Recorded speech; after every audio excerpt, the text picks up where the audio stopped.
झारखंड থেকে আসা বিপুল পরিমাণে আগ্নেয়াস্ত্র ও কার্তুজ উদ্ধার করল রাজ্যের পুলিশ এসটিএফ। শনিবার সন্ধ্যায় বাংলা ঝাড়খণ্ড সীমানা লাগোয়া কুলটি থানার অন্তর্গত 19 নম্বর জাতীয় সড়কের উপর এসটিএফের একটি বিশেষ দল গোপন সূত্রে খবর পেয়ে অভিযান চালায়। অভিযানে উদ্ধার হয় 10টি আগ্নেয়াস্ত্র, 54 রাউন্ড কার্তুজ। গ্রেপ্তার করা হয় দুজনকে, মিনারুল ইসলাম ও সাইফুল মণ্ডল নামে দুজনকে, মুর্শিদাবাদের বাসিন্দা।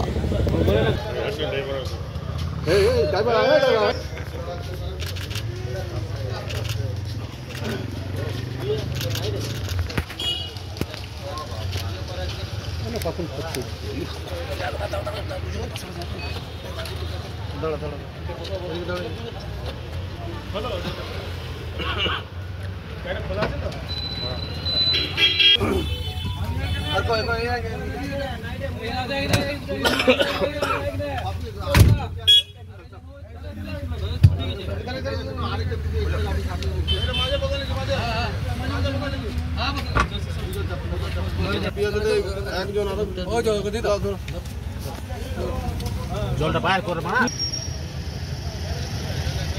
এই